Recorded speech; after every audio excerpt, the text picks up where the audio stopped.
devrait se lancer. Voilà, super. Bon, allez, c'est parti. Je vais essayer d'être court, concis et clair dans toutes les explications. Déjà, merci à tous d'être présents. Vous êtes une vingtaine pour l'instant. Certains vont peut-être venir se greffer. On clôture la saison. Je n'avais pas l'habitude forcément de le faire, mais vu les perspectives et quelques informations qui peuvent vous concerner l'année prochaine sur le début de saison en septembre, je pensais essentiel de pouvoir le partager avec vous afin de prendre un petit peu vos dispositions. Et j'ai eu certaines questions sur le fonctionnement de l'année prochaine pour la saison 2023-2024. Donc, je pense que voilà, c'est nécessaire de se faire à la fois un petit bilan de cette saison et aussi à la fois vous communiquer les certaines évolutions dans certaines catégories et puis quelques travaux qui ont été menés à la fois par la Fédé, à la fois par la Ligue, puisque je reviens de séminaire de 3 jours avec la fédération. Donc voilà. Juste un petit point d'étape, il y a quelques petites choses dont je veux vous rappeler. Certains étaient là sur l'Assemblée générale, peut-être à Èvres, qui s'est déroulée il y a 10 jours maintenant. Donc, vous faire juste un petit point d'étape sur les nombres de licenciés par catégorie. Bon, U12, U13, ça vous concerne un petit peu moins sur le département. U10, U11, on est en augmentation de licenciés, 125 équipes engagées, plus de 860 rencontres sur la saison écoulée, avec des finales de Challenge U11 qui sont déroulées à Azel Rideau. En U8, U9, aussi quelques licenciés en plus par rapport à l'année dernière. On arrive globalement sur des chiffres relativement identiques à ceux qu'on a connus avant le Covid, puisque c'est les années un petit peu référence. 206 équipes engagées, voilà, faut le savoir, sur les 8 U9 sur le département, sur cette saison. Plus de 320 plateaux réalisés, enfin, avec plus de 160 équipes sur la rentrée du foot. En U6, U7, une petite perte, mais ça, c'est vrai que chaque année, c'est un petit peu aléatoire sur le nombre de licenciés. 1057 licenciés U6, U7, 77 de moins que la saison dernière, mais c'est vrai que ça fluctue en termes à la fois entre l'agglo, entre le milieu rural, entre les clubs qui se créent, les fusions, les ententes. Donc, c'est vrai que voilà, ça a quand même permis d'engager 174 équipes cette année, 187 plateaux, avec 160 équipes sur le Noël du futsal. Et puis, plus récemment, notre journée nationale débutant, le plateau départemental, le 17 juin dernier, qui a eu lieu au stade de la Vallée du Cher, avec 306 équipes présentes. Voilà, 185 équipes, 186 équipes, pardon, U9, et puis 120 équipes U7. Voilà, un grand merci à tous pour votre participation. Des feuilles en termes d'utilisation de l'outil FAL, on est sur les objectifs qu'on s'était fixés en début de saison et sur la réunion de rentrée du mois de janvier. On a plus de 90% de feuilles de présence de plateau, pardon, saisies et insérées sur l'outil et 85% de feuilles de présence saisies. Voilà. On a encore un petit effort à faire et, comme je vais le dire après, une habitude et des réflexes à prendre après les plateaux. Voilà, juste des petites informations complémentaires sur les labels. J'ai eu quelques questions de certains clubs. Voilà, quelques chiffres. Cette année, 6 remises labels effectuées, 6 visites évaluatives réalisées sur cette saison. On est depuis 2016, donc ça fait maintenant 7-8 ans. La moitié des clubs du 37 ont obtenu un label. Donc, c'est plutôt encourageant, c'est plutôt valorisant aussi sur la qualité du travail qui est effectué, à la fois sur les garçons et les filles. Aujourd'hui, 29 clubs ont un label actif et on arrive à une année charnière pour certains. Je recommuniquerai et puis je ferai une petite information en début de saison sur la réunion de secteur. 19 clubs arrivent à expiration, donc il va falloir recandidater ou essayer au moins d'ouvrir l'outil d'autodiagnostic, pardon, pour voir un petit peu quelles pourraient être les possibilités d'aller vers un label la saison prochaine pour une période de 3 ans. Donc ça, j'en reparlerai en début de saison. C'est juste des chiffres d'une façon assez générale et simple. Sur le foot à l'école, 22 écoles, 47 classes qui ont demandé à ce qu'on organise un cycle foot à l'école. À la fois beaucoup d'autonomie au sein des clubs, sachant que pour le foot à l'école, il faut quand même des autorisations au niveau de l'éducation nationale. L'autorisation, c'est surtout en termes de possession d'une carte professionnelle. Donc au sein de vos clubs sont habilités officiellement à intervenir les BPGEPS et les éducateurs de niveau minimum BMF. Donc là, j'ai eu encore un appel d'un club où aucun diplôme au sein du club, mais des ambitions d'intervenir dans les écoles. Donc, il n'y a aucun souci, on peut vous donner un coup de main là-dessus. Donc, voilà, à partir de début de saison, on pourra planifier un calendrier avec certains s'il y a besoin d'intervention au sein des écoles. Primaires, bien entendu. On a quand même deux classes qui se sont démarquées, une école sur Marigny-Marmande, une école sur Tours, Simone Veil, qui ont quand même réalisé aussi des productions artistiques sur le concours foot à l'école, avec des secondes places académiques qui ont été largement valorisées et au coude à coude avec d'autres classes à la fois du Loiret et à la fois de l'Eure-et-Loire. Donc, très encourageant aussi, avec une partie artistique, en plus au niveau des JO qui arrivent l'année prochaine quelque chose de sympa à faire, histoire de redorer un petit peu l'image de notre foot et à la fois du foot des enfants auprès de l'éducation nationale et des enseignants au sein des établissements. Sur le programme éducatif fédéral, une grosse satisfaction. Plus de 680 fiches actions saisies en Indre-et-Loire. Vos seules actions dans le 37 représentent quasiment 70% des actions saisies au sein de la Ligue. Donc, c'est une belle réussite. Ce sont des chiffres qui sont quand même largement encourageants et valorisants. Faut juste vous dire qu'en termes de ratio, nombre de clubs, nombre de licenciés, vous êtes le district, on est le district qui a été le plus efficace en termes de déploiement du PEF au sein des clubs en France. Voilà, il faut quand même le noter. Donc, il y aura un petit aménagement l'année prochaine, et puis en fonction des services civiques des uns et des autres, on continuera à développer cet axe-là qui est incontournable pour nos enfants et incontournable pour l'éducation sportive de nos petits licenciés.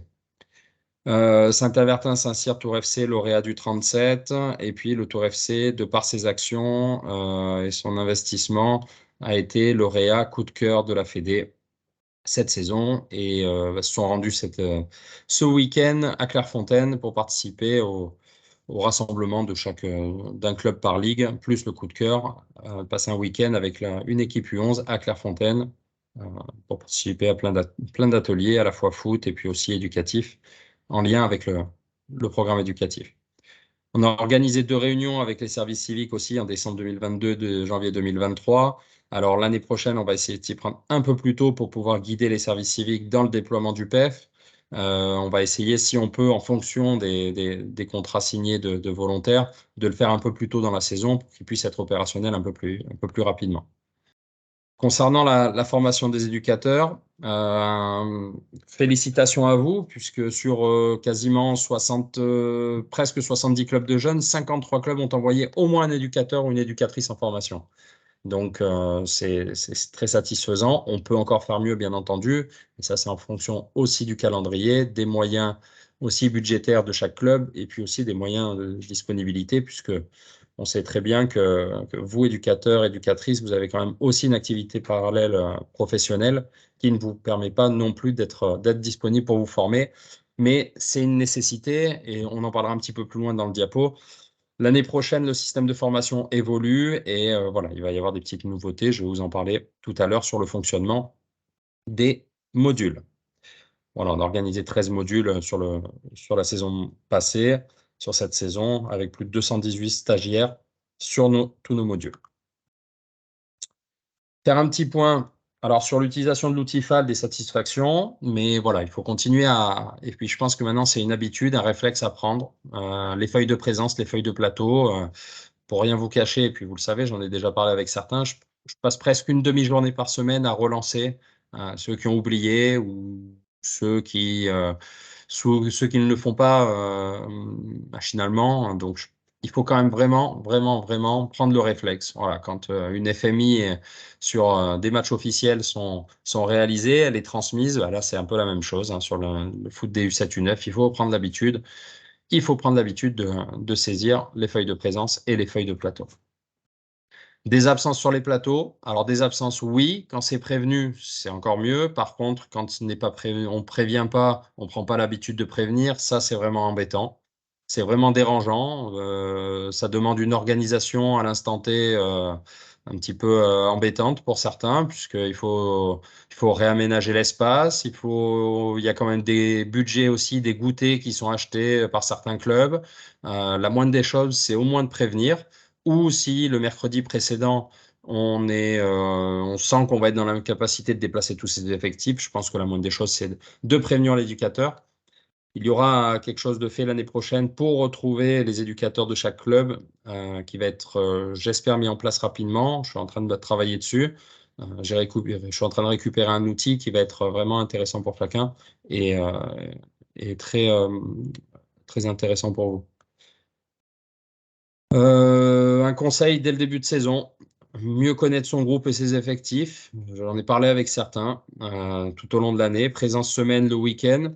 Alors, moi, j'avais proposé une idée, mais le temps que ça se mette en place et que ça soit validé, je pense que logistiquement parlant, c'est très compliqué. Mais je pense qu'il y a des questions à poser dès les premières semaines d'entraînement, dès le mois de septembre, fin août, début septembre. Vos licenciés, je pense que vos licenciés en U7, U9, il faut leur poser la question clairement. Malheureusement, aujourd'hui, votre club est une association, mais ça devient un petit peu, on est dans une société de consommation aujourd'hui, et les enfants, les parents viennent se servir un petit peu de ce qu'ils ont envie et ce qu'ils ont besoin. Donc, moi, un petit conseil que je peux vous donner, assurez-vous que les enfants prennent une licence pour la semaine et pour le week-end. Je dis bien et pour le week-end et savoir est-ce qu'il y a des parents sur qui le week-end vous pourrez jamais compter.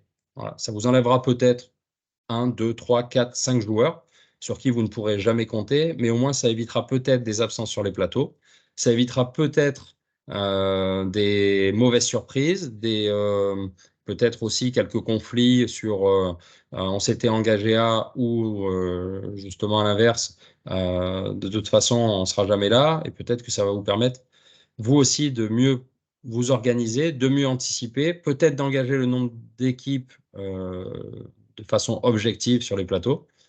Donc, je pense que c'est une question à poser. C'est malheureux d'en arriver là, mais c'est une question à se poser dès le début d'année. Et peut-être que voilà, vous aurez. Je ne veux pas dire qu'il faut proposer de la garderie, mais j'ai entendu ce mot-là dans l'année utilisé beaucoup de fois dans certains de vos discours et de vos paroles. Donc, c'est quand même quelque chose à prendre en compte et à poser aux enfants et surtout aux parents, puisque l'enfant ne décide peu à cet âge-là aux parents, savoir est-ce que vous êtes disponible la semaine? Oui, bien entendu, forcément, pour les entraînements, mais surtout le week-end. Voilà. Alors ça, c'est un sujet, bien sûr, c'est le gros sujet d'actualité, le comportement, la posture des éducateurs, les parents, les enfants. C'est quelque chose d'assez problématique aujourd'hui. Je vais vous faire juste un petit focus là-dessus, très rapide. Juste pour vous dire, aujourd'hui, j'ai revu mon collègue qui est dans le Loiret, sur les U7, U9, sur Orléans et sa métropole. Juste pour vous informer que le district du Loiret a décidé d'ouvrir sa commission de discipline jusqu'au plus jeune âge. Donc, dans le Loiret, toutes les semaines, il y a des éducateurs U7, U9 en commission de discipline. Voilà. C'est malheureux d'en arriver là, mais je pense qu'aujourd'hui, il y a des comportements, et on l'a vu aussi sur le plateau départemental, ce n'est pas une majorité, heureusement, mais on a des comportements vraiment inacceptables sur la posture, sur l'image. Pas oublier qu'un éducateur représente un club et une image, un devoir de respecter le survêtement, la veste, le t-shirt qu'il porte, puisque c'est une notion d'appartenance, mais c'est aussi le fait d'être exemplaire auprès des enfants. Vous avez une notion quand même un vecteur éducatif auprès des enfants et d'image. Et si vos enfants sont sur le terrain très agités, il y a peut-être une notion de responsabilité de l'éducateur ou de l'éducatrice. Après, à quel niveau? Est-ce que vous venez dépanner? Est-ce que vous êtes là en tant que salarié? Est-ce que vous êtes là en tant que bénévole? Est-ce que vous êtes là pour des années? Est-ce que vous êtes là juste pour dépanner sur un week-end? Mais cette notion-là, elle doit être universelle pour tous. C'est un devoir d'image qui est incontournable pour vos enfants et vos parents. Et si vous êtes déjà, vous, à pouvoir défendre une image irréprochable, vos enfants déjà vont s'identifier à vous. Après, je dis pas qu'il y aura jamais de soucis, hein, parce qu'on a toujours des parents, des mauvaises influences sur les enfants, des comportements, des gros mots, des attitudes, des tacles. Genre, j'y reviens pas, mais je fais un long focus là-dessus en début de saison. Mais il y a vraiment un comportement et quelque chose, une posture sur laquelle il va falloir vite redresser la barre parce qu'on ne peut pas continuer comme ça sur certains plateaux, surtout que c'est source maintenant de conflits entre adultes, surtout devant un enfant. Donc ça, il va falloir faire très attention. Les règles du jeu aussi, U7, U9, donc je pense qu'il va falloir qu'elles soient redonnées en début d'année et qu'elles soient une fois de plus respectées par tous, parce que je pense que certains, et on l'a vu sur le plateau départemental, on a eu la chance que la ville de Tours nous mette en place et nous trace une relance protégée, même si les terrains voilà, paraissaient petits, j'en conviens, on en reparlera. Mais il y avait une distance, il y avait une relance protégée qui était identifiée. Et la relance protégée, elle dit bien ce qu'elle est. On ne peut pas rentrer attaquer le défenseur tant qu'il n'a pas touché le ballon. Voilà. Donc, je repréciserai bien, je ferai des longues explications malheureusement parce que toutes les ans je les répète, c'est sensiblement les mêmes règles, mais elles ne sont toujours pas acquises et respectées, voilà, par tout le monde. Donc on en reparlera ensemble en début de saison. Et puis le plateau départemental, voilà, j'ai eu globalement, si vous êtes là, c'est que ça vous plaît. Je prends ça comme ça. J'ai eu quelques discussions avec certains sur la pratique à 4 contre 4 en U9. Alors, je sais qu'on est en fin d'année, on a l'habitude de basculer pour certains sur le 8 contre 8 pour faire basculer les enfants de la catégorie U9 sur le foot à 8. J'en conviens tout à fait, je suis totalement d'accord. Après, je vous le dis clairement, hein, si on pouvait faire jouer les enfants, les U7 à 4 contre 4, les U6 à 3 contre 3 et les U9 en 5 contre 5, je le ferai, mais avec grand plaisir pour contenter tout le monde. C'est juste question de logistique. Et quand on fait jouer les U9, les 185 équipes U9, et derrière on bascule sur les U7, vous imaginez bien que je ne peux pas faire deux traçages différents, ou alors il faudrait qu'on pose à peu près 1200, 1300 coupelles en moins d'une heure de temps. C'est très compliqué. Mais voilà, ce n'est pas une mauvaise volonté ou vous embêter, mais c'est juste que vous l'avez bien vu, et je pense que vous avez vu la vidéo, vous avez vu tous les sourires sur la vidéo qui relate du plateau départemental. L'objectif, c'est que ça soit des sourires, que ça soit du plaisir et qu'on passe une bonne journée ensemble. Et voilà, ça s'arrête là. Après, au niveau des résultats, chacun fait comme il veut. S'il a envie de tout gagner, il gagne tout. Il n'y a aucun problème. Le but rentrer sur un terrain, c'est de gagner, bien entendu. Mais après, c'est de la façon dont on va respecter l'adversaire en gagnant. Voilà. Je m'arrêterai là pour le retour du plateau départemental. En tout cas, encore un grand merci pour votre présence. Un grand merci aux enfants, aux parents aussi qui ont mis de l'ambiance pour certains. Donc voilà, on essaye de valoriser comme on peut à notre modeste possibilité. Le feu d'artifice, je pense, a mis un petit plus dans le stade de la Vallée du Cher le soir. On a la chance, on attendait depuis 35 ans de pouvoir faire ce feu d'artifice. Donc la municipalité de Tours nous a ouvert le stade. Donc on verra où on ira l'année prochaine, mais je pense que c'était relativement un bon moment passé sur le foot des petits. Et puis j'ai fini, je l'ai remis en haut, mais un grand merci aussi aux membres de la commission jeune et technique. On les remercie pas assez. Ils sont quand même là toute l'année pour les feuilles de présence. Alors ils n'ont pas forcément toujours le bon rôle, ça c'est clair, mais ils œuvrent comme ils peuvent. Et on vous ouvre les portes aussi de ceux qui souhaitent nous rejoindre au sein de la commission jeune et technique. Aujourd'hui, on est 19. 19 personnes m'accompagnent, certains depuis 10 ans, qui étaient là avant que j'arrive aussi, donc c'est des passionnés. Donc voilà, leur rendre aussi un bel hommage et puis merci pour leur investissement. Et aujourd'hui, on en a deux nouveaux qui nous rejoignent. Et ne croyez pas, ce n'est pas que des personnes de certains clubs ou de certains pseudo-gros clubs pour certains. Et là, aujourd'hui, une personne de l'AS Èvre qui nous rejoint, une personne de Saint-Martin-le-Beau qui nous rejoint. Donc, tout le monde peut avoir sa place. Avant, on en parle ensemble et puis après, on voit un petit peu les possibilités de chacun. Je sais que vous avez déjà beaucoup d'activités au sein de votre club. Donc, ce n'est pas de se rajouter aussi une surcharge et que ça reste toujours, bien sûr, un plaisir. On parle des projections pour la saison prochaine. Je vais en parler après. Formation des éducateurs, nouveau parcours des formations. L'intérêt et les respects des normes de pratique U7, U9. On va mettre l'accent sur les contenus de séance et les plateaux, en lien aussi avec la formation des éducateurs, et un nouvel outil qui va arriver, qui est déjà quasiment opérationnel, que je pourrais, je pense, vous fournir tout début septembre pour les U6, U7. Et l'objectif, c'est d'en créer un aussi pour les U8, U9.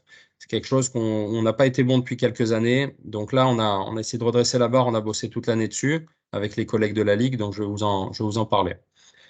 Le réseau des éducateurs, le partage de valeurs et les coordonnées, pareil, quelque chose de très sympa. Je vais vous en parler un petit peu après aussi. Ça fait partie de d'une des prochaines diapos. Donc, l'objectif, c'est aussi de partager des choses ensemble. On a quelque chose où on est quand même assez nombreux. On est 70 adhérents à l'amicale des éducateurs qu'on utilise très peu.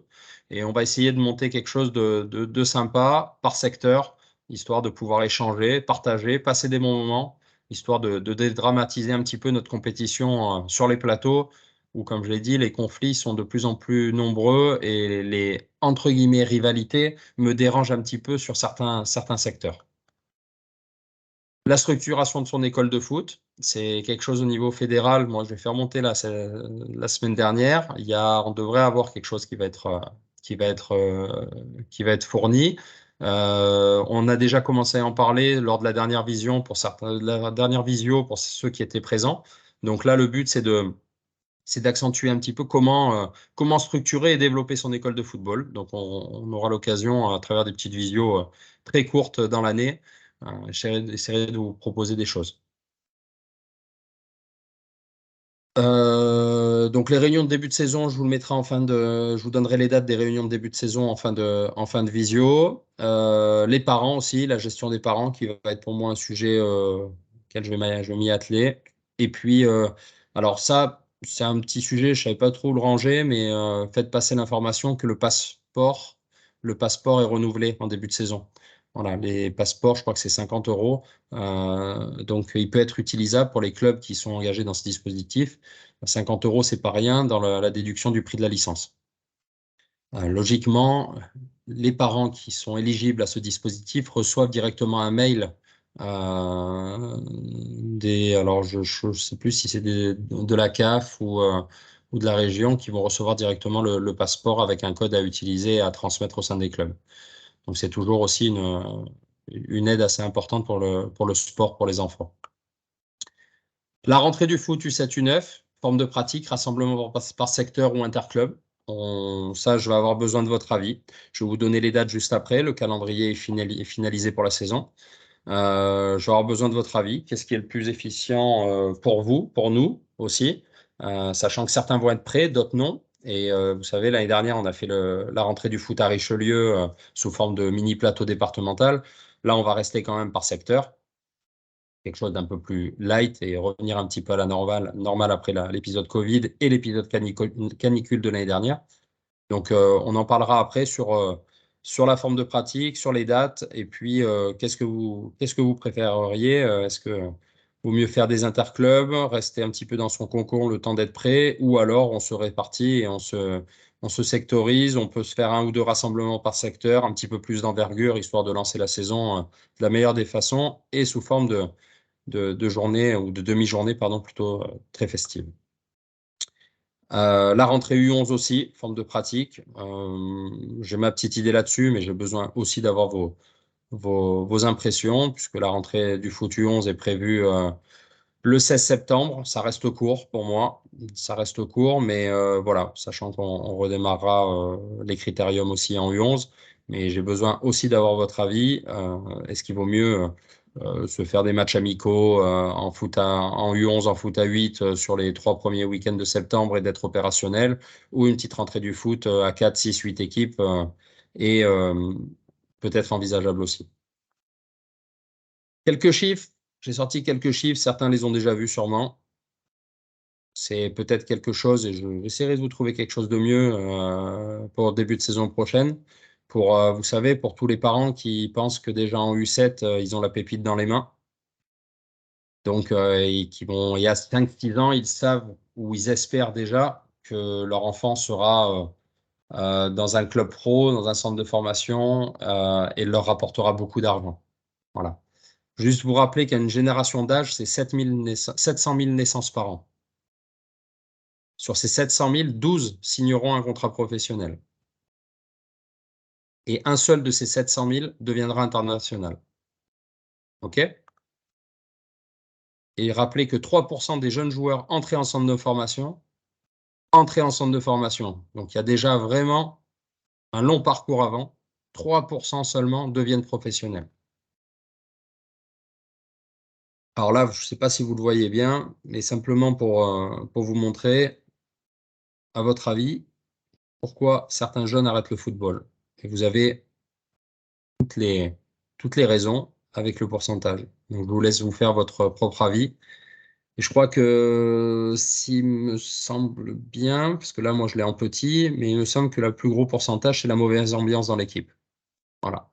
Donc, quand on parle d'ambiance, quand on parle de programme éducatif, quand on parle de valeurs, quand on parle de partage, on est un système associatif. Le système associatif, il est fait pour qu'on partage des choses et qu'on défende les valeurs de l'association. Mettre la compétition à tous les étages, c'est bien, pourquoi pas. Je reprends toujours l'exemple du judo. Le judo, dès les plus petits, hein, quand ils rentrent sur un tatami, quand il ressort du tatami, il y a un vainqueur et un perdant. Voilà. Sur le terrain de football, on peut aussi, il n'y a aucun problème. On peut initier nos jeunes à la compétition. Le but, c'est de gagner sans aucun problème. Mais après, c'est tous les ingrédients qu'on va mettre dedans. Si on les autorise à tacler, si on les autorise à cracher, si on les autorise à insulter, si on les autorise à tirer le maillot, si on les autorise à narguer, comme j'ai pu voir aussi. Et tout ça, malheureusement, vous n'allez pas vous rendre service à vous, parce que ça va générer des conflits tôt ou tard. Ça va pas vous rendre service aussi à vos enfants, et encore moins à vos parents, qui vont se permettre des choses. Donc le cadre doit être fixé en début de saison. J'ai un document que je vais pouvoir vous transmettre durant l'été, un petit panel de choses que vous pourrez mettre en début de saison, des petites diapos que vous pourrez remettre à votre convenance sur la présentation de la saison auprès de vos parents, sur leur rôle, leurs droits et leurs devoirs. Voilà. Parce que je pense qu'au jour d'aujourd'hui, vous n'allez pas dans leur entreprise ou la journée avec eux leur dire comment ils doivent travailler, ce qu'ils doivent faire leur boulot. Si un chef d'entreprise, comment il va devoir manier son équipe, manager son équipe, ou dire bah, lui il faut le virer, lui il faut le prendre, ou vous n'êtes pas responsable des ressources humaines au sein de leur entreprise. Voilà. Donc ces petits chiffres, ça reste très succinct, mais c'est quand même des chiffres parlants et qui doivent faire prendre conscience que rien n'est acquis dès le plus jeune âge. Et déjà, celle qui est assez frappante, c'est celle des jeunes joueurs qui entrent en centre de formation. 3% seulement deviennent professionnels. Et j'ai pas le chiffre exact, mais le nombre de joueurs qui signent professionnels et derrière qui n'arrivent pas à signer un deuxième contrat professionnel. Qui celui-là est aussi en large baisse parce que les clubs ouvrent, font signer des ANS, des accords de non-sollicitation pour pouvoir les garder, et derrière, qui, bah, comme malheureusement du bétail, les prennent et allez, tu peux repartir dans le monde amateur. Ça fait très très mal aux enfants, très mal aux parents et très mal aux clubs qui les récupèrent aussi. Voilà. Le petit calendrier pour la saison, donc vous l'avez aujourd'hui. Donc, vous avez les dates essentielles sur la U7, U9, 23 et 30. Euh, j'ai quand même mis, vous m'en excuserez, mais je pense qu'aujourd'hui, on doit être capable, moi je l'entends bien, il n'y a aucun problème de mettre les U7 et U9 en alternance par rapport au terrain, etc. Je l'entends bien, il n'y a pas de problème. Mais aujourd'hui, au mois de septembre, je pense que c'est là où il faut qu'on joue, jusqu'aux vacances de la Toussaint, c'est là où on n'a pas trop mauvais temps. Et aujourd'hui, les U9, si on les fait reprendre le 23, derrière, si on les laisse 15 jours sans jouer, je pense que c'est une catégorie d'âge où ils ont besoin de jouer. Les U7, c'est pareil, il fait beau, autant en profiter. Donc là, le but, c'est U9 23 septembre, U7 30 septembre. On enchaîne un plateau dans la foulée derrière. Euh, une deuxième date en U9 et puis en U7, on basculera, comme on avait fait l'année dernière, sur un plateau Halloween avec un concours régional, comme ça a été fait cette année, avec des clubs, notamment Loche, avec tous les clubs participants qui ont fait un super truc. Beaucoup aussi ont fait, autant sur l'agglo, mais beaucoup plus sur le milieu rural. Et ce serait bien que l'agglo aussi s'y mette sur le plateau Halloween. Il y a eu quelques clubs. Mais je pense qu'il y a un truc sympa à faire aussi sur Halloween, déguiser les enfants, habiller aux couleurs du club, faire participer les clubs aussi qui viennent sur les plateaux. Donc, dès qu'on fera les calendriers, n'hésitez pas, si vous voulez recevoir ce plateau Halloween.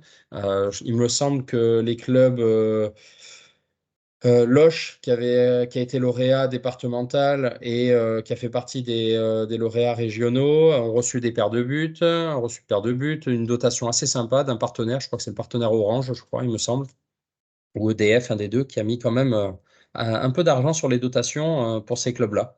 Donc c'est toujours un moment sympa à partager entre clubs. Donc voilà. Sur les U7, de toute façon, on est à 4 dates. 4 dates plus rentrée du foot plus plateau de Noël, ça change pas trop. Les U9, 5 dates plus la rentrée du foot. Vous voyez aussi les U11 à côté par la même occasion. Poule de 8 sur la première phase, plus 2 challenges U11, 2 tours challenge que tout le monde fera. Donc ça fait quand même 9 dates sur les U11. Et sur la deuxième partie de saison, alors toujours un peu compliqué entre les vacances, entre les ponts, Ascension, Pâques, Pentecôte, le mois de mai est assez compliqué, encore une fois, puisqu'il tombe juste après les vacances scolaires. Donc voilà, toujours la partie futsal aussi. N'hésitez pas à commencer, vous avez les dates, à réserver les créneaux de gymnase si vous avez la possibilité. On arrive aujourd'hui à faire entrer toutes les équipes sur le plateau de Noël en salle. J'espère que ça va pouvoir continuer et que tout le monde va pouvoir trouver des créneaux de gymnase. Vous avez la date maintenant, donc vous pouvez y aller si vous avez besoin au niveau de la municipalité. Sur la deuxième phase des dates de futsal, on redémarrera par les U9, les U7, les U9, les U7, et puis on va jusqu'au plateau départemental le 15 juin. Voilà. Je sais qu'il y aura sûrement des tournois sur certaines dates que vous avez peut-être déjà calées. Une date en commune sur la deuxième phase au mois de mai, je crois. Euh, et un challenge du 11 qui arrive fin mai. Voilà. Voilà pour le calendrier. De toute façon, moi, ce document-là, je pourrais le mettre aussi en ligne dès demain, hein, sans problème sur le site du district que vous pourrez retrouver avec l'enregistrement. J'espère que je vais pouvoir le récupérer demain matin. Voilà pour le calendrier. Vous dire que la Ligue a mis les moyens sur le foot des petits. Vous avez vu cette plaque qui doit être affichée. S'il y a des clubs qui n'ont pas encore cette plaque affichée au sein de votre club, n'hésitez pas à nous la demander. Tous les clubs ont été dotés d'une paire de buts. Logiquement, je dis bien logiquement, il y a une opération, ça traîne un petit peu, mais il y a une opération fédé où la fédération s'engage à offrir une nouvelle paire de buts parce qu'ils ont vu que nous, on avait fait les choses bien au niveau de la ligue. Et l'objectif, c'est de redoter une paire de buts pour chaque club. Mais ils demandent une coparticipation des ligues et des districts. Et nous, au niveau de la ligue, en fait, on a presque, j'allais dire, on va pouvoir se débrouiller aussi, peut-être sans la fédération, puisque un budget est alloué pour justement la dotation de ces paires de buts au sein des clubs. Donc là, il peut y avoir encore, je crois, pour 240 euros, il y a des paires de buts en vente, 240 au lieu de 400 au sein de la ligue. Si vous avez besoin, vous me faites un petit mail et moi je vous donne le mail de la personne à qui contacter. Il me semble il y a des clubs qui ont commandé des buts récemment et je crois qu'en 3-4 jours vous les avez. La somme est prélevée sur le compte du club. Je ne sais pas si la Ligue il leur en reste encore parce qu'ils en avaient commandé un peu plus l'année dernière quand on avait fait la dotation. Mais il devrait y avoir un réassort et puis je pense que ces buts. Moi j'ai proposé aussi d'avoir aussi des buts sensiblement identiques mais avec une hauteur un peu plus importante pour les U9. Voilà, au lieu de faire 4 mètres par 1,50 en hauteur, de monter un petit peu à 1,80 m parce que je pense que les U9 ont un petit peu plus de frappe et ont envie d'avoir un petit peu plus d'espace pour frapper. Voilà.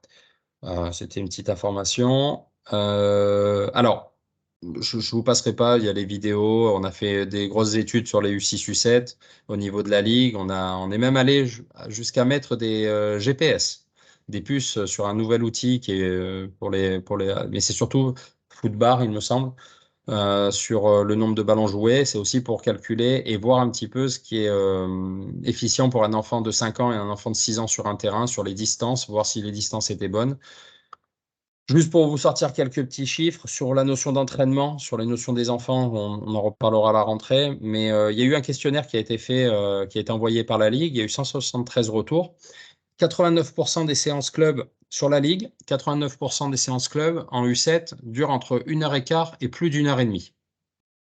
77% fonctionnent sur un entraînement, une séance U7, en 3 ou 4 parties. 55% des clubs ont des parents en séance.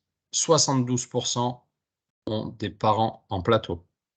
Donc, c'est quand même bien révélateur. Et 68% ont besoin de contenu.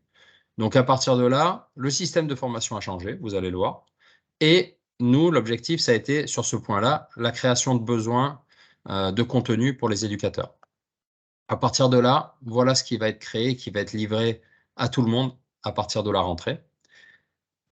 Ça, on est sur deux livrets, donc livre et joue, catégorie U6, livre et joue, catégorie U7. On a vraiment essayé d'adapter avec les collègues de la Ligue, donc on était 6 à travailler, plus le coordinateur régional, Michael Ferreira, qui a quand même été directeur de centre de formation à l'US Orléans, qui a été sur le foot des petits pendant des années, donc c'est quelqu'un qui connaît le football et avec qui on peut essayer de créer des choses très sympas. Aujourd'hui, l'objectif, c'est de créer et d'adapter les besoins, les contenus à vos besoins. Donc, on a essayé de lister un petit peu, on va appeler ça des principes de jeu, même si c'est des grands mots, mais des choses très simples pour des U6, des U7, des U8, des U9. Les U7, c'est jouer vers l'avant quand on a le ballon, pour se replacer sur l'axe ballon-but. U7, U8, fixer pour éliminer, passer, tirer, ou intervenir sur l'axe ballon-but. Ça, c'est des choses que vous n'allez pas utiliser avec les enfants, mais c'est des choses qui vont vous permettre de vous repérer sur le terrain et qui vont vous permettre de travailler des choses à travers des jeux, des exercices très, très simples et adaptés à tout type de public. Voilà. Vous avez un petit peu les intentions collectives, individuelles sur chaque catégorie, mais ça on en parlera, sur les compétences, avec toujours un travail de plus offensif à 75% et 25% de travail défensif. Des principes de séance, et l'objectif, c'est que tous ces principes de séance-là, ces principes de jeu, l'objectif, c'est de l'adapter sur un langage imagé et langage adapté aux enfants. Voilà. Donc en utilisant des joueurs de l'équipe de France. Avec, des contenus séances qui vont être comme ça. 5 parties du foot libre, d'un jeu de motricité technique, une partie du jeu 1 contre 1, un jeu scolaire et toujours un match. 3 jeux par thème et par séance, 60 jeux pour 32 séances. Voilà, qui correspond logiquement à une saison d'entraînement, une séance par semaine, sachant que les jeux peuvent se répéter, mais les séances sont jamais identiques. Essayez si vous voulez, pour certains, si vous voulez scanner le QR code, essayez, vous pouvez voir ce que ça donne. Alors, il faut qu'on refasse le QR code parce que ça vous amène sur un site où il faut ignorer la publicité. Mais moi, j'y arrive pas avec mon téléphone. Je sais qu'avec les iPhones, ça marche.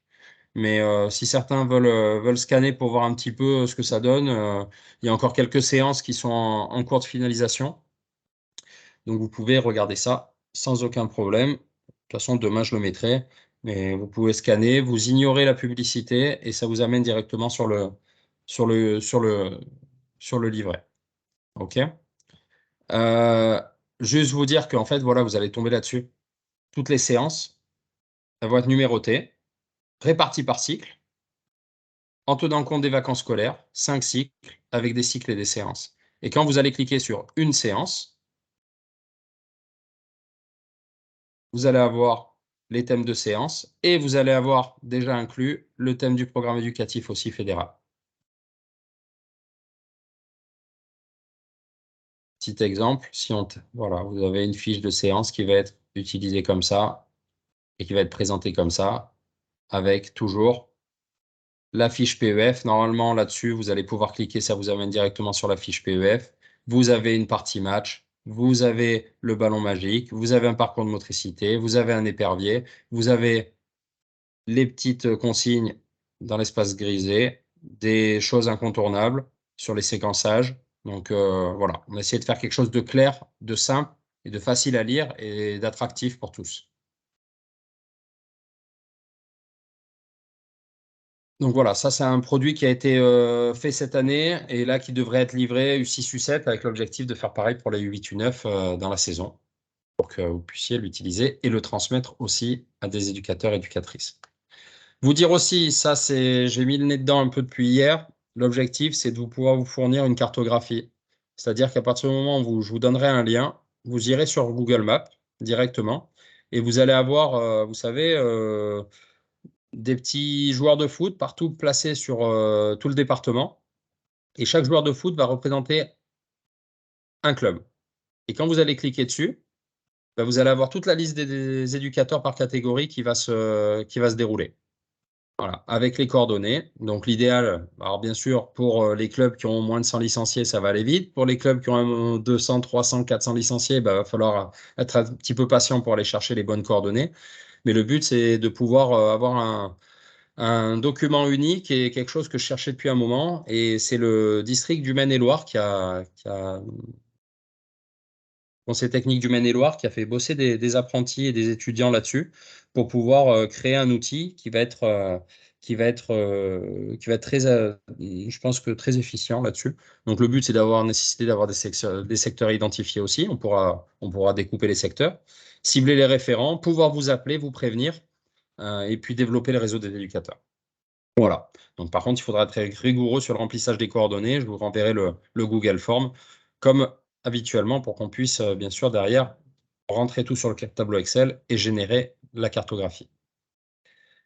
La saison des U9, comment elle va se dérouler? Alors, vous l'attendiez tous, hein, pour la plupart. 3 phases. Les 2 premières phases ne changent pas.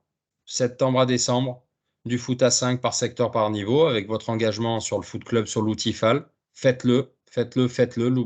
Bien sûr, vous n'allez pas le faire tout de suite parce que vous ne savez pas trop encore combien d'équipes vous allez avoir. De janvier à février, une partie futsal sur le mois de janvier, du foot 5 par secteur par niveau, toujours pareil, avec un réengagement sur foot club comme on avait fait.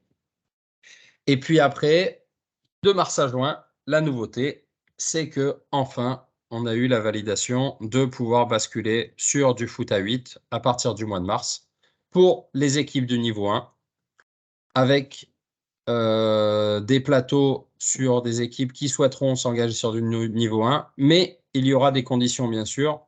Moi, j'aime bien parler de garde-fous parce qu'il ne faut pas que ça soit du n'importe quoi.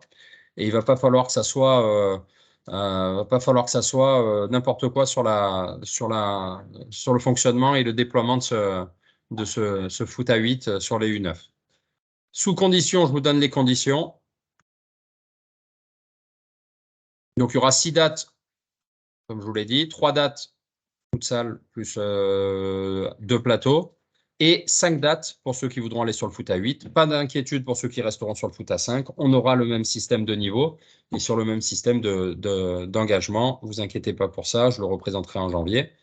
Avec des conditions, c'est-à-dire qu'il n'y aura aucune équipe U9 qui seront sur les critériums U11 en début de saison, je préfère vous le dire. Ça, c'est clair et net. Je détaillerai et je m'assurerai qu'il n'y ait aucune équipe U9 entière qui joue sur des critériums U11 en début de saison. Ça, c'est totalement interdit. On a reposé la question à la fédération et c'est totalement interdit en termes d'assurance et en termes de règlement. On autorisera quand même, pour les plus débrouillés, 3 U8 maxi. 3 U8 maxi autorisés à jouer avec les U9 foot à 8. OK? Pour les plus débrouillés. La présence de l'éducateur obligatoire au mois de janvier. Donc la réunion de secteur en début janvier, puisqu'on fera un petit focus là-dessus. L'éducateur devra avoir au minimum le module U9 et ou U11. OK? Pas de module U15, module senior, ça ne m'intéresse pas. Ou dans ce cas-là, s'il n'est pas titulaire du module U9, U9 ou U11, qu'il soit inscrit sur le CFI U6 U9 et ou CFI U10 U13. C'est les nouveaux systèmes, le certificat fédéral d'initiateur, je vais vous présenter après. Et bien sûr, avec un comportement irréprochable sur la première phase. Ça, c'est clair et net, je serai intransigeant là-dessus. Moi, je veux bien aller dans le sens des revendications des clubs sur le foot à 8. De toute façon, je sais très bien que vous ne nous avez pas attendu pour faire des matchs amicaux. Mais là, on le normalise, on l'identifie sur des dates. avec un format, voilà, l'objectif, c'est de rassembler 4 équipes, faire 2 matchs foot à 8 enfin 3 matchs, rencontrer tout le monde, éventuellement 3 matchs de 15 minutes, par exemple, et puis de faire un défi jonglage. Voilà. Donc ça, c'est acté, hein, d'accord? L'année dernière, j'avais mis sous condition, je ne l'avais pas promis. Là, pour moi, aujourd'hui, c'est acté. Donc, je ne reviendrai pas et je mettrai en place ce système de foot à 8 sur les U9 pour ceux qui le voudront, bien sûr. Et puis, un petit peu d'objectivité, et vous le faites passer à vos éducateurs U9, un peu d'objectivité sur la capacité de vos U9 à jouer à 8, sachant que sur le foot à 5, il y a énormément de choses à faire. Et sur le foot à 8, ils auront le temps aussi. Ils auront 4 ans pour jouer en foot à 8. Donc, ne cherchez pas à aller plus vite. Si vous avez 4 joueurs que vous pensez avoir d'un bon niveau, ne les engagez pas sur le foot à 8 en prenant 4 joueurs de niveau 2 qui auront beaucoup de mal et qui ne pourront pas s'exprimer correctement sur le terrain. OK? La nouvelle filière de formation, juste pour être, j'allais dire, bref là-dessus. Alors, il faut séparer 2 choses. La partie rouge, c'est la partie bénévole. Donc, aujourd'hui, c'est tout ce qui peut se faire au niveau sans rémunération fixe, sans être salarié. Le parcours professionnel, c'est notre BMF, notre BEF, le DES, entraîneur pro, etc. On va se focaliser là-dessus sur le parcours bénévole aujourd'hui. Pour aller dans le détail, vous allez avoir 3 choses. Et vous allez vraiment retenir 2 choses. La première, c'est l'attestation fédérale, qui va durer 8 heures. Cette attestation fédérale, nous, au sein du district, on va gérer sur 4 choses. On va gérer l'attestation fédérale sur la pratique féminine, l'attestation fédérale sur l'arbitrage, l'attestation fédérale sur l'accompagnement des équipes et l'attestation fédérale sur le futsal. Et je vais aussi aller un peu plus sur l'accompagnateur d'équipe. Accompagnateur d'équipe, c'est vraiment pour les éducateurs, éducatrices qui débutent, qui viennent en dépannage, des parents éventuellement qui n'ont pas forcément trop d'expérience dans le football et sur qui on va les amener tout doucement sur l'encadrement avec des notions essentielles sur la sécurité, sur la bienveillance, sur un petit peu de contenu et sur la posture. OK? 23 octobre, retenez bien cette date. Ça, c'est la première date sur l'accompagnateur d'équipe. Je pense que je la ferai au district. Donc, le 23 octobre, c'est pendant les vacances scolaires. Il me semble que ça doit être le lundi. 8 heures, formation, accompagnateur d'équipe. Les inscriptions vont être mises en ligne puisque nous, on est en train de transmettre le calendrier de nos formations à la Ligue pour qu'ils puissent le noter. Et la deuxième chose, c'est les certificats fédéraux initiateurs. Là, 8 heures, c'est une journée. Et là, certificats fédéraux d'initiateurs, donc maintenant on va parler de CFI, qui remplace un petit peu nos modules, U7, U9, U11, U13, etc. Où là, vous allez voir que nous, on va organiser ça au niveau du district. CFI senior, CFI U14, U19, CFI U10, U13, CFI U6, U9. Voilà, c'était une volonté de rassembler, parce que là, on est sur le foot à 5, 4-5, foot à 8, et après foot à 11.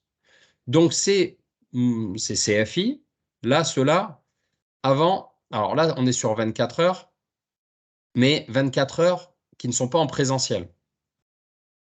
J'y viens juste après. Après, ces certificats de spécialité et les diplômes fédéraux reconnus comme responsable école de foot, coach jeune et coach senior, ça, ce seront la Ligue qui vont gérer ça. OK? Nous, on va vraiment s'attacher sur pratique féminine, qu'Alexis dispensera. Moi, je m'occuperai de l'accompagnateur d'équipe. On va lancer une première date le 23 octobre, on pourra en relancer une en début de deuxième phase, et on va vraiment se focaliser là-dessus. Pour vous dire que voilà, les diplômes fédéraux, coach jeune, ça, c'est la Ligue qui gère, c'est sur une saison, avec 2 semaines de présentiel et beaucoup de boulot. Un conseil, ceux qui ont déjà des certifs, pourquoi pas, vous pouvez éventuellement y aller, mais on n'a pas beaucoup d'éducateurs certifiés, mais n'hésitez pas, je pourrais refaire une information là-dessus. Pour vous dire, juste le CFI, les CFI qui sont les plus intéressants, c'est ceux-là. CFI U6, U9, U10, U13, U14, U19 senior. Comment ils se déroulent? C'est 12 heures de présentiel avec nous.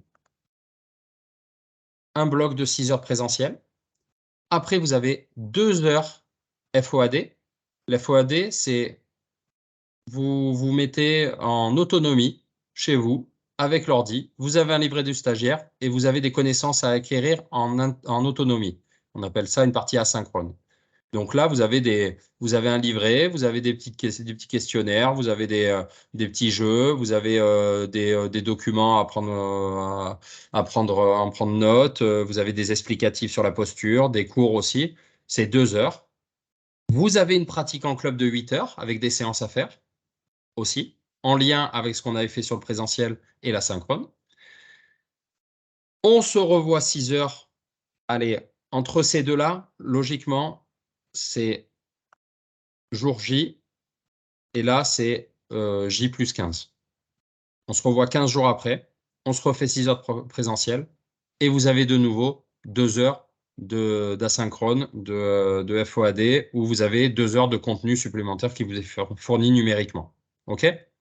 Et cette partie en jaune, c'est si vous en avez l'envie, vous pouvez vous inscrire à une certification qui se déroulera devant votre ordinateur sous forme de questions. Voilà. OK? Voilà un petit peu comment s'organisent nos nouveaux modules. C'est-à-dire qu'on a beaucoup moins d'heures en présentiel, hein. Avant, on était sur 2 fois 8 heures, on était sur 16 heures sur 2 jours consécutifs. Aujourd'hui, on est sur 2 fois 6 heures, mais à 15 jours, 3 semaines d'intervalle en fonction de nos calendriers aussi. Donc voilà. Donc je pourrais vous donner les dates, mais on ne les a pas encore données officiellement. Donc je vais attendre, mais il y aura un CFI de mémoire à Azel-Rideau, à Loches et à Château-Renaud. Voilà. Donc répartis sur la saison.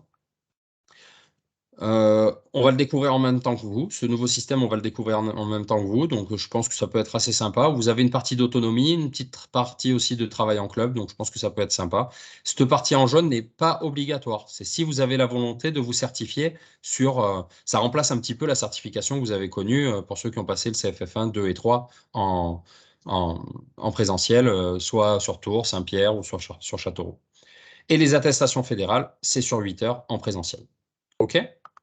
Vous avez un système d'équivalence qui ont été rédigés par l'IFF, l'Institut de formation française, fédéral de formation, où en fonction de vos anciens modules, vous avez les équivalences. Et vous allez pouvoir aussi avoir des équivalences de diplômes fédéraux aussi, de fait, en fonction, si vous avez passé un CFF1, un CFF2, plus il y aura une journée complémentaire organisée par la Ligue, qui vous donnera l'équivalence du DF aussi, coach jeune, coach senior. Voilà, ce sera les ligues qui vont gérer ça. Donc, vous pouvez faire passer les informations. On va quand même avoir, comme les modules, hein, un petit temps d'adaptation sur les équivalences. Donc, n'hésitez pas à me poser des questions. J'essaierai d'être le plus clair possible sur les systèmes d'équivalence, puisque ça va aussi rentrer en compte dans le cadre des labels. J'en conçois. On en reparlera. Les dates à retenir pour la rentrée de septembre. Lundi 11 septembre, on va commencer cette année par l'agglo. Donc, réunion le lundi 11 septembre, réunion de secteur agglo. Vous inquiétez pas, ce sera pour vous donner les informations essentielles. Les calendriers ne seront pas faits là, puisque comme on a pris l'habitude, nous, on prend les engagements, on vous donnera une date de limite d'engagement, et puis ensuite, on fera les calendriers sur l'outil FAL. Il sera bien important, et je vous le dis, s'il vous plaît, quand vous engagez vos équipes sur l'outil FAL, vous l'avez très bien fait l'année dernière, j'ai dû courir après quelques clubs, mais c'était globalement bien fait. Ce que je vais vous demander, c'est vraiment d'être concis et sur les clubs qui souhaitent accueillir les plateaux, de bien cocher les dates dans vos souhaits, ceux qui veulent accueillir des plateaux, parce que nous, on a toujours besoin de sites pour accueillir les plateaux. Et pour éviter qu'il y ait des clubs qui reçoivent 4, 5, 6 fois sur une même phase, sur la deuxième phase, on essaye d'aller un petit peu partout. Et puis, c'est toujours bien d'accueillir un plateau. Ça fait un petit peu de monde aussi à la buvette, en fonction, bien sûr, des moyens que vous avez. Mais voilà, l'hiver, si vous avez des synthétiques, mettez les dates où le temps est un peu moins clément sur les synthétiques. Mais vraiment, cochez les dates où vous pouvez accueillir. C'est vraiment important. L'année dernière, on a eu beaucoup de clubs qui n'ont pas pris le temps de mettre leurs souhaits. Donc après, derrière, on a été un petit peu coincé sur certaines dates sur les disponibilités. Donc 11 septembre, 19h30, réunion secteur Aglo, club de l'Aglo au district. Mardi 12, on change un petit peu. On va faire réunion secteur Loire-Touraine et Lochois. Donc tout ce qui est nord-ouest, sud-ouest. Donc, j'attends aussi candidat. J'ai mis candidature. Les clubs, s'il y en a ici, bah, tout ce qui est club un petit peu limitrophe, je pense à tout ce qui est la ligne Véretz, Larçay, Saint-Martin-le-Beau, Bléré, que ça soit Loire-Touraine ou l'Auchois, les clubs qui souhaitent accueillir, n'hésitez pas à m'en faire part pour qu'on puisse caler la date et puis caler le lieu aussi pour pouvoir le transmettre le plus tôt possible. On fait l'impasse sur le mercredi. Pardon, je me suis trompé, c'est jeudi 14. Excusez-moi. Euh, hop, je vais tout de suite changer parce que je veux pas vous. Ouais, je le changerai sur le diapo que je mettrai demain. C'est jeudi 14, excusez-moi. Je fais l'impasse sur le mercredi 13 parce que souvent c'est les entraînements. Donc on laisse le mercredi tranquille. Donc jeudi 14, réunion secteur Chinonnet et Loire Nature. Donc toute la zone pareille en partant de Azel-Rideau, Langeais, Brémont, Rivarennes, jusqu'au bout, jusqu'à Chinon. Quelque chose d'assez limitrophe sur les deux secteurs pour que les personnes qui viennent d'Yzeure-Preuilly et les personnes qui viennent de Villiers-au-Boin n'aillent pas trop loin non plus et qui viennent juste au bout du secteur et qui n'aillent pas trop loin sur le déplacement du 14 septembre. La réunion foot à 8, il faut que j'en parle avec Laurent. Est-ce que ce sera en présentiel, en visio, en webinaire enregistré? Je vais voir avec lui parce qu'on n'a pas pu regarder puisqu'il a ses dates aussi internationales en fonction de son activité en tant que gardien de but avec l'équipe de France. Donc il faut que je vois avec lui. On vous la communiquera. Le samedi 16 septembre, la rentrée U11. Donc, je vais avoir besoin je vais lancer un petit peu le sujet très rapidement, de savoir s'il y a des éducateurs U11, comment on fait. Et surtout aussi, le 23 septembre, la rentrée U9. Le 30 septembre, rentrée U7 et les premiers plateaux U9. Et puis le samedi 7 octobre, les premiers plateaux U7. Voilà pour ma part. J'en ai fini là-dessus. Vous pouvez prendre en photo si vous voulez en attendant, ou de toute façon, je vous le mets demain sans aucun problème. Je modifierai la date du jeudi 13. Il sera le jeudi 14, il me semble. C'est ça, ce sera le jeudi 14. Voilà pour les différentes informations dont je voulais vous faire part. Des questions, des remarques. Je vous avais dit 1 heure. On est à 1 heure pile. Donc, j'ai essayé d'être. Je suis passé un petit peu vite sur certaines informations, mais c'est quand même aussi que vous puissiez vous y préparer dans l'été. Vous pourrez regarder le diapo. Je vais aussi vous donner la parole. Vous donner la parole. Alors, on essaye d'être pareil, concis et réfléchi sur la réflexion sur la rentrée du foot U7, U9. Qu'est-ce que vous préférez? Est-ce que vous préférez organiser interclub à à deux, trois clubs, ou est-ce qu'on essaye de mettre en place des sites? Mais sachant que des sites, il faut être capable de pouvoir être prêt aux dates au 23 et 30 pour le U7, U9. Vous avez un petit bouton lever la main. S'il y en a qui souhaitent parler et donner leur avis, vous avez un petit bouton lever la main. Donc, n'hésitez pas à lever la main. Je vous donne la parole avec grand plaisir. Ou aussi en fonction d'autres choses, hein, ou si vous préférez que je vous donne, que je vous donne pas le choix. Mais le but, c'est aussi qu'on puisse partager. Joe, vas-y, attends, bouge pas. Je te réactive ou tu peux réactiver. Je te réactive Ouais, c'est bon. Vas-y, Joe. donc, déjà, bonsoir, bonsoir tout le monde. Petite question, est-ce qu'il a été envisagé d'établir des plateaux uniquement U6, U7, U8, U9, toujours dans l'intérêt des enfants? Ma question, pourquoi? Parce que au fur et à mesure des années, on se rend compte que jouer contre la catégorie du dessus, généralement, et même en U8 ou en U9, n'a pas beaucoup d'intérêt. On se retrouve sur les plateaux U8 face à des équipes qui sont U9. Alors, on me dira, ça fait partie de l'apprentissage, mais face à des équipes qui, sur 10 minutes, prennent 6, 7, 8 buts, ne touchent pas le ballon. Est-ce qu'il a été envisagé des plateaux uniquement par tranche d'âge dans la mesure où c'est possible pour les clubs de pouvoir aligner des équipes par catégorie? Alors, très bonne question. Moi, je suis convaincu de là-dessus, hein. Il y a 2, 3 ans en arrière, on voulait pas en entendre parler parce que on se disait, bah, ça va être compliqué, on va séparer, etc. Après, il y en a qui peuvent pas, ça c'est clair. Donc ça, c'est Mhm. compliqué de séparer les U6 des U7, en l'occurrence cette catégorie-là, qui les enfants à 5 ans arrivent dans le football et sont venus parce qu'ils ont vu Mbappé ou ils ont vu une affiche où ils ont joué à l'école et on leur a dit qu'ils étaient bons, donc ils sont venus au foot et en fait ils ont déjà beaucoup de retard par rapport aux enfants qui sont là depuis une année. Donc oui, moi J'en suis totalement convaincu. Après, c'est toujours la problématique de savoir quels sont les clubs qui, en moyens humains, sont capables de le faire, en moyens d'enfants, en termes de licenciés, sont capables de séparer.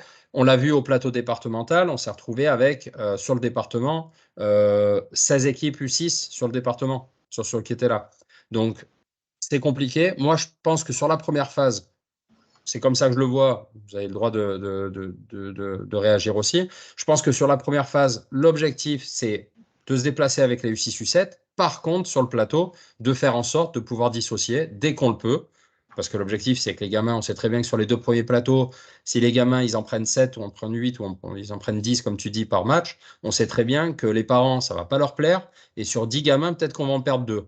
Pour certains qui ont 40 ou 50 U7, ça ne posera pas de souci. Pour certains qui vont avoir que 10 ou 12 U7, ça peut faire très mal dans un effectif. D'accord. Donc on parle là-dessus. Je pense qu'on en reparlera sur la réunion de rentrée, mais je pense que dès qu'on peut, sur nos plateaux, on se rencontre avec les autres éducateurs. De toute façon, c'est ce qui s'est fait sur la deuxième phase, notamment sur le Chinonnais, où on a réussi à séparer les U6, U7 sur chaque plateau. Et je pense que ça a été une très bonne chose. Et après, il faut que tout le monde joue le jeu aussi. Voilà. Pas de souci. Merci, Joe. Merci. Aurélien, vas-y, tu peux prendre la parole, Aurélien. Attends, bouge pas. Attends pas, Aurélien. C'est bon, là. C'est Ça bon. doit être bon. Salut Guillaume, salut tout le monde. Vous m'entendez? Ah ouais, on t'entend, Aurélien. Ah, ça marche. J'ai deux petites questions. La première, c'était, tu peux me rappeler quand est-ce qu'il faut qu'on coche les dates là, pour la réception des plateaux? Je me rappelle plus, c'est à la réunion du 11 qu'il faut qu'on te le dise? Non. Je vais ouvrir, moi, fin août, Ah ouais. je vais ouvrir les Ça engagements marche. d'équipe.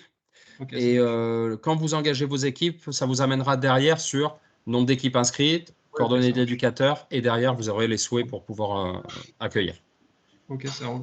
Et ma deuxième question, c'est sur les équivalences. J'en avais déjà posé par mail des questions, donc là, du coup, j'ai eu des réponses pour une grande partie.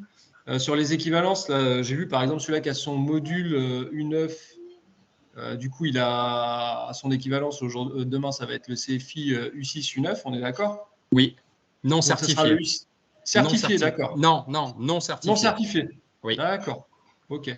Et après, il peut le certifier avec les 30 minutes ou? Oui, là j'attends les réponses par rapport à ça. C'est une question que j'ai posée parce que le Ah, ok, contenu ne parfait. va pas être les mêmes, Ouais, forcément. Les contenus ouais, ne vont pas être les mêmes, mais est-ce qu'un éducateur qui a passé un module U7 ou un module U9 sur les 3-4 dernières années peut venir ouais. juste faire le questionnaire en ligne et se certifier de cette façon-là? Ok, ça J'attends marche. cette réponse là-dessus, Ok, mais je pense parfait. que oui. Après, pardon, correctif, euh, pour ceux qui auront la possibilité, il y aura encore des certifications présentielles comme ce qui était fait jusqu'à aujourd'hui.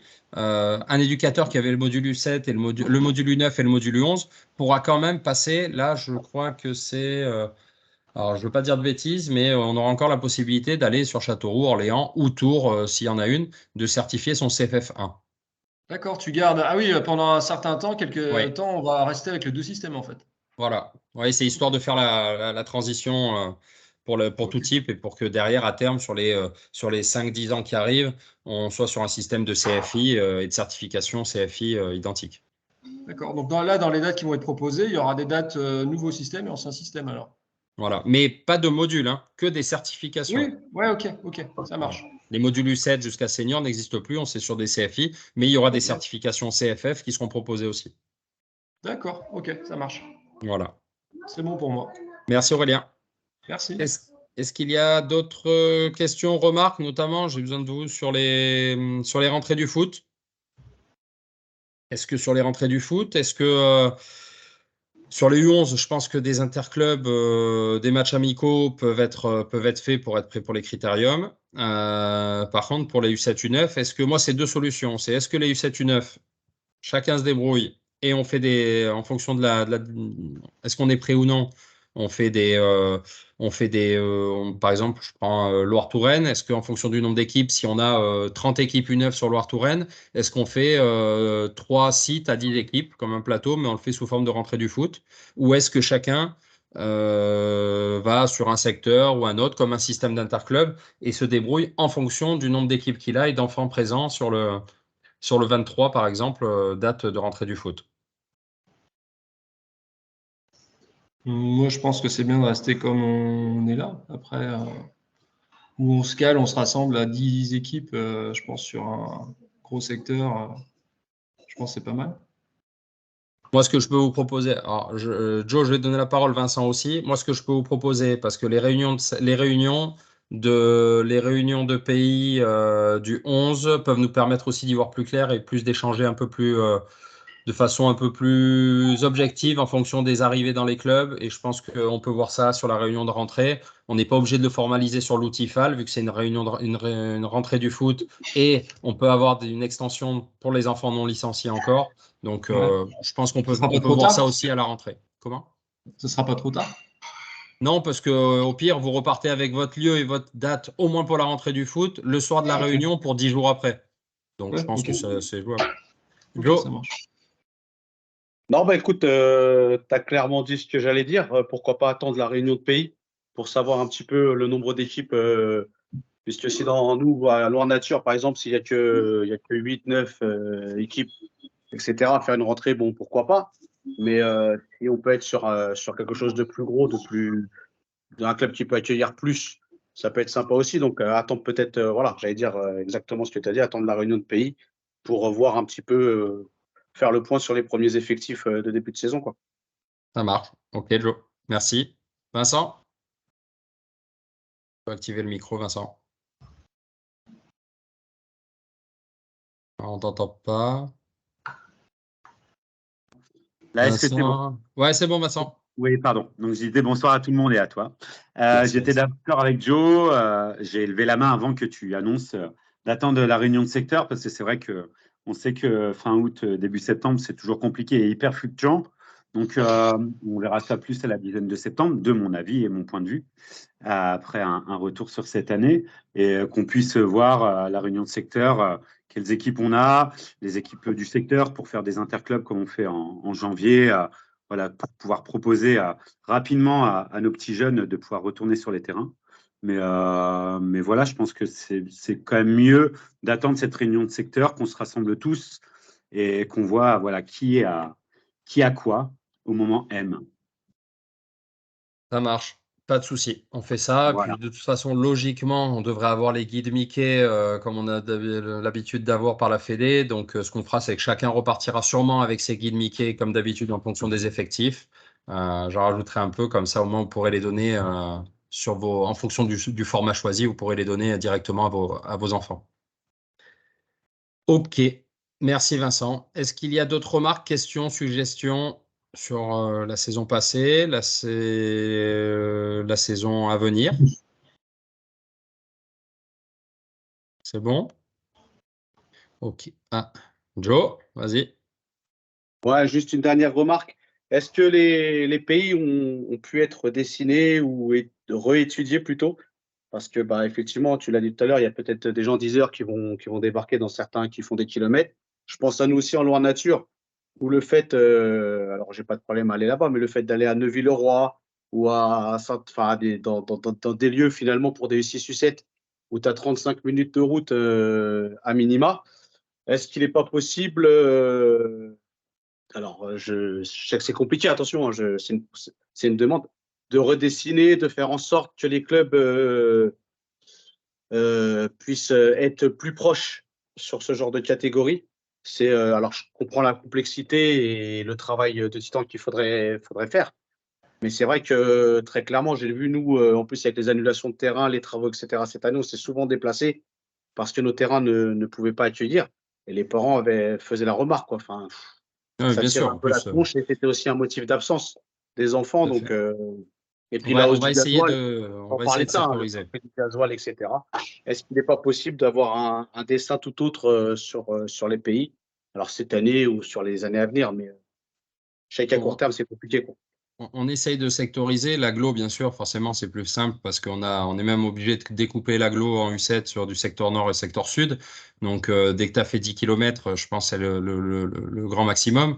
Mais après, sur le milieu rural, c'est sûr, c'est beaucoup plus compliqué. Après, vous, bah, notamment, vous avez basculé sur un secteur où, à l'arrivée, ceux qui sont limitrophes, bah, c'est plus simple d'un point de vue d'un point de vue transport, d'aller sur le secteur d'à côté. Mais après, c'est déshabiller Paul pour habiller Jacques et à l'arrivée, on se retrouve avec des équipes en moins. Donc, on va avoir et on va essayer d'être un peu plus pertinent sur les sites.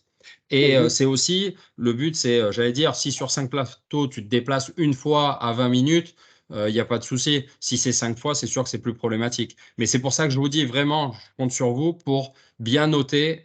Et l'année dernière, on a eu le problème, mais bon, c'était la première année pleine de l'Outifal, de bien noter vos disponibilités d'accueil pour qu'on puisse en tenir compte et être sûr d'avoir toujours un nombre de terrains en fonction d'un nombre de besoins. Voilà. Mais on fera le maximum et je le ferai passer aux membres de commission sans problème, avec qui on va plancher là-dessus, sans problème. Merci. Aurélien. Ouais, juste un truc, tu me confirmes, on va avoir chaque club aura une paire de buts U7, c'est ça? C'était renouvelé, ça? Ça a été renouvelé. On attend que la Ligue valide ça en fonction de la proposition de la fédération. Mais Si on quoi en veut qu'il arrive, plus, c'est… Oui, Et si on en veut plus, c'est 240 € la paire de buts, c'est ça? C'est comme ça. voilà, c'est ça. Avec Ok. un Non, mail à normalement, faire. Normalement. Je serais d'avis d'attendre la rentrée parce que je pense que ça va bouger là. Ouais, On va avoir d'accord. des informations un peu plus claires. Aux dernières infos de la fédération, on a reçu un courrier comme quoi ils voulaient financer sur des buts, encore sur les buts en alu. Alors on leur a Ouais. dit non, donc on a dit nous ce qu'on veut c'est des buts comme ça, avec éventuellement Ouais. monter en termes de taille. Donc voilà, donc j'essaye d'en avoir un peu plus, d'en savoir un peu plus, vous donner des infos sur la réunion de rentrée. Moi, c'était pour savoir, hein, parce que si on a pour projet d'acheter une paire de buts, si tu veux, on va attendre, quoi. Tu vois. Si vous en proposez une. C'est sûr. Après, toujours bien d'en avoir une de secours. On ne sait pas comment ça va vieillir. Les premières années, je pense que ça vieillit pas trop mal. Ouais, c'est sûr. Et je pense que chaque club dans le budget alloué au foot des jeunes peuvent mettre modestement 240 € sans en Ouais. faire un autre usage à destination d'un autre public. Ouais, Sans bah citer après, je personne. sais, mais enfin, de par expérience, pour avoir fait des plateaux U7, U9, pour certains clubs, c'est compliqué d'équiper 4 terrains avec des buts, hein. Eh oui, je sais bien. Et les enfants, enfin, je veux dire, moi, à la place des enfants, enfin, c'est clair, ils préfèrent jouer avec des buts qu'avec des piquets, quoi. Enfin, Ah ben, quand on était jeune, nous, on n'a pas connu. Si on avait eu ça, on en aurait marqué beaucoup plus des buts, c'est hein. clair. Ça, c'est clair, C'est hein. clair. Et il n'y a pas de souci, comme voilà, au plateau départemental, de savoir si le ballon il est trop haut, s'il est rentré ou s'il n'est pas rentré. C'est clair. Bon, ça marche, Aurélien. Je vais donner la parole à Steve, et puis après, Ça marche. on va conclure. Salut, Guillaume. Ouais, bonjour à tous. Salut, Steve. Petite question sur l'attestation fédérale. Oui. C'est à partir de quel âge? Alors, Vraiment pour le logiquement, tout le système des formations, comme ça a été présenté, c'est à partir de 16 ans. 16 ans? Ok. À partir de 16 ans. Dans la vidéo de présentation de la Fédé, c'est à partir de 16 ans. Mais ça, c'est une information que je pourrais vous redonner à la rentrée, puisque là, c'est tout nouveau. Je devrais recevoir tous les contenus des formations le 20 août. Donc, vous imaginez, je vais le découvrir presque en même temps que vous, hein, pour ceux qui vont venir en formation. Donc, mais logiquement, comme c'est présenté, c'est 16 ans. Après, j'attends d'avoir la confirmation que c'est bien 16 ans. Ok, merci. OK. Voilà, écoutez, on va clôturer. Moi, je reste disponible cet été, même si je vais prendre quelques jours de vacances, bien entendu, entrecoupés. Si vous avez besoin, vous n'hésitez pas, hein, vous faites un petit mail, vous me laissez un message, un texto. Je pourrai vous répondre sans aucun souci. Et puis, on se revoit aux réunions de rentrée. Si vous avez la moindre demande fin août sur l'outil FAL, comment on fait, etc., je vous remettrai les tutos. Donc voilà. OK? En tout cas, soufflez bien, reposez-vous bien, ressourcez-vous bien, et puis profitez des vôtres, et puis on se retrouve à la rentrée en pleine forme pour nos petits. OK? Allez, je vous souhaite une bonne soirée à tous. Merci à tous de votre présence, et puis à la rentrée, un excellent été, et puis profitez bien. À bientôt. Bonne soirée, merci. Merci.